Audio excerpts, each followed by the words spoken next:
काय काय निर्माण करू शकता असं त्याला बऱ्याच गोष्टी निर्माण करून म्हणजे करण्यासाठी त्याला पूर्ण वस्तू त्याच्यापुढे आणून ठेवल्या म्हणजे तो सृजनशील होईल असं काही होत नाही. त्याच्यासाठी बऱ्याच काही म्हणजे सायकोलॉजिकल जाणार नाही. त्याच्यासाठी तुझी एक वातावरण निर्मिती करावी लागते. घरातलं सगळ्यांचं म्हणजे आई बाबांचं सगळ्यांचं त्याच्यासाठी काही योगदान असतं. तो वेगळा विषय बघा. असंच एक प्लंबिंग म्हणून एक सेट मिळतो. म्हणजे छोट्या मुलांनी असे पाईपचे तुकडे काय गेज असतो, टी असतो, युनियन असतो, काय काय सगळे एकत्र करायचे काहीतरी नवीन रचना तयार करायची. त्याच्यामध्ये जे 4 तुकडे आहेत.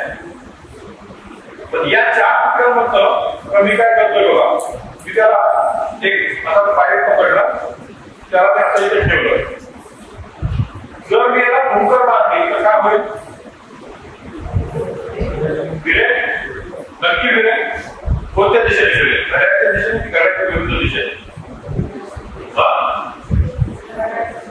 मी याला भूकर मारली तो असा फिरेल का असा फिरेल? असा फिरेल, असा फिरेल.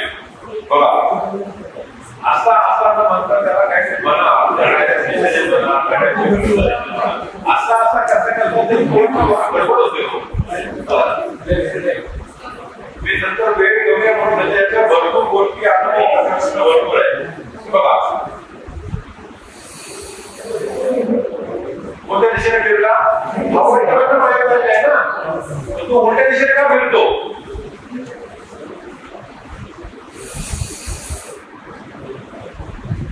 न्यूटनचा गतिविषयक 3रा नियम, हवा बाहेर जाणे ही क्रिया आणि तो माघारी फिरणे ही त्याची प्रतिक्रिया. न्यूटनचा गतिविषयक नियम सांगतो प्रत्येक क्रियेला विरुद्ध दिशेने तितक्याच परिमाणाची प्रतिक्रिया असते. एकदम सोपं. आता तुम्ही काय करायचं, याचा वजन वाढवायचं किंवा भूकर कमी जास्त करायची, मग त्याची फिरण्याची तीव्रता वाढवायची, फिरण्याची गती पण कमी जास्त होईल. कारण काय? क्रिया कमी, प्रतिक्रिया पण कमी. क्रिया जास्त, प्रतिक्रिया पण जास्त, पण दिशा मात्र विरुद्धच आहे. आता मला सांगा, क्रियाचा कान असा पिळला, आता काय कोणत्या दिशेला फिरेल?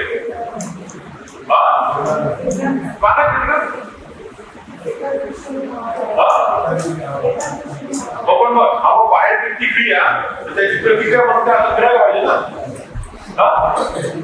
का नाही फिरणार? ठीक आहे, फिरणार नाही हे मी मान्य करतो, पण का फिरणार नाही सांगितलं पाहिजे. काय हो, क्रिया इकडे आहे, त्याची प्रतिक्रिया यायला पाहिजे ना. तुम्ही तर म्हणता प्रत्येक क्रियेला प्रतिक्रिया असते ना, ही क्रिया आहे, प्रतिक्रिया यायला पाहिजे. अरे